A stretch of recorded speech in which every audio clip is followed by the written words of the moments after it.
happy 50th anniversary to KRNU. 50, wow.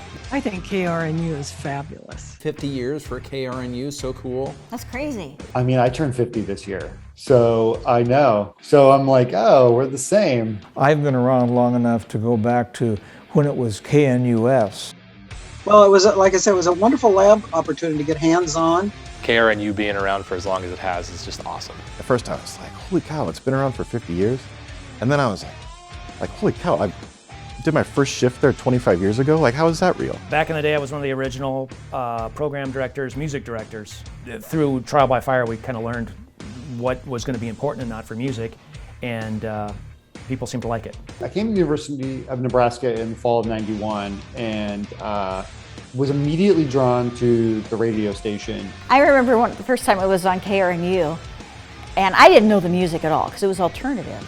Being a kid from the 80s and 90s, college radio was the coolest in the 90s. Every movie was made about college radio, right? I mean, it's just such a scene.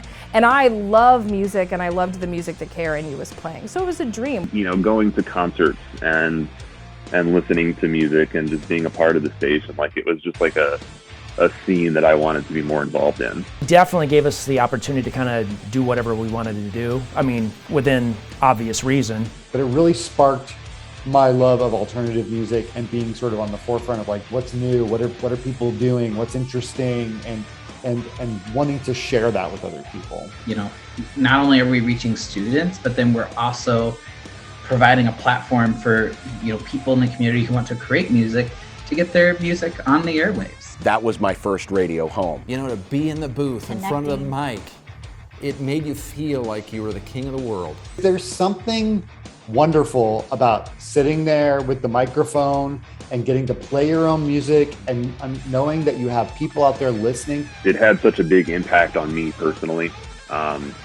It's still to this day like my favorite job that I've ever had.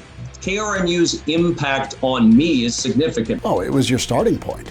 It was incredible. It gave you a chance to go get better. It was a place to really cut my teeth as a broadcaster. It was a place, you know, you could go and kind of hone your craft and not have to worry about, you know, losing your job.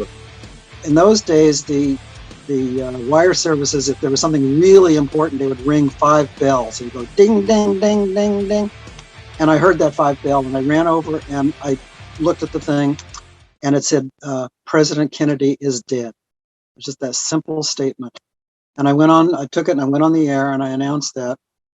And I just kept reading stuff as it was coming through, and I was in shock, like everybody in the world.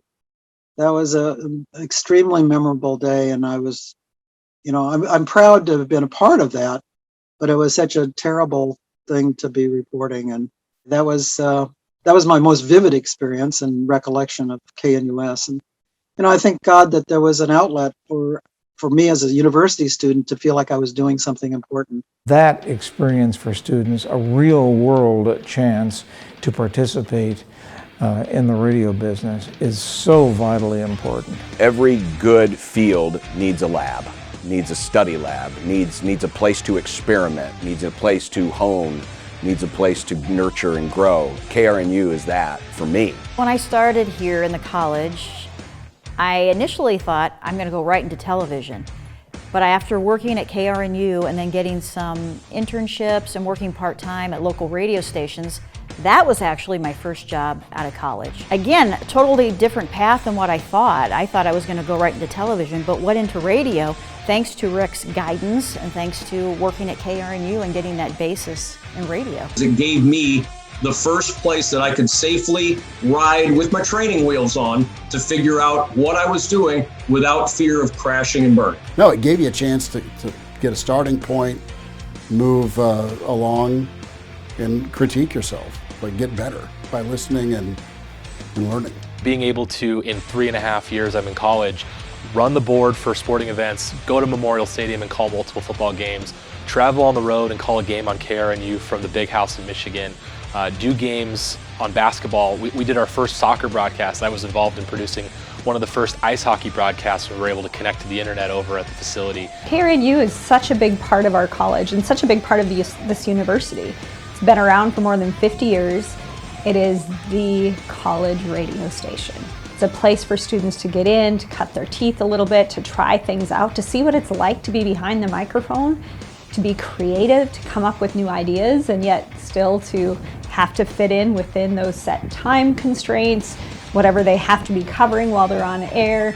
It really is an incredible teaching tool from the standpoint that it's pushing them to try something new, to see what it's like to be as part of the industry. I know it's scary for the young people, especially the first time that they do it, but getting over those jitters and actually speaking to people on the microphone with imagining an audience that you can't see is an invaluable experience, and certainly it prepares you for the real thing. Having people call in and request things and talk about it, and like people calling in and say like, we're dancing in our living room right now, and like it was such a fun party to throw every week. That's always going to be that first place where I got a chance to actually turn dream into reality. So first and foremost, as a learning tool, KRNU has been huge, and if that's all it was, it would serve its purpose.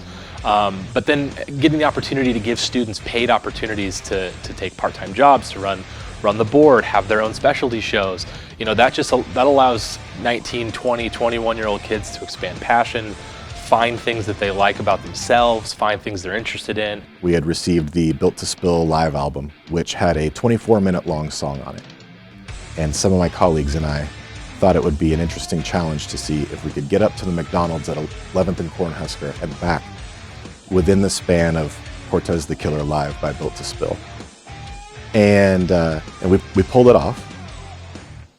And we walked back into the studio with our McDonald's. And Rick walked into the doorway and he said, "Don't let that happen again." As a grad student, one of my projects was, we had this automation system donated to us, but we didn't have any instructions. And so it was just figure out how to use it. It was Memorial Day weekend, I think it was 2004. We broadcast all weekend long, taking this system for a test run. This time with Rick's blessing, with a system built for that. And I remember being down at a bar downtown and somebody came in and they're like, "How are you here? Like, you're on KRNU right now." I was like, "It's the future, my friends." And I think KRNU's been on the air 24/7, barring any maintenance. But since then, we hosted the very first call-in sports talk show on KRNU. John Bishop and I did Monday Night Sports Live, and that was very early in the evolution of sports talk radio. Sports talk radio had just started to become a thing nationally, and that was kind of our first relationship together, was working on that show. And that radio station allowed me to branch out from my comfort zone and start interviewing people and interview big time people. It's just such a huge resource, and I hope it goes for another 50 years.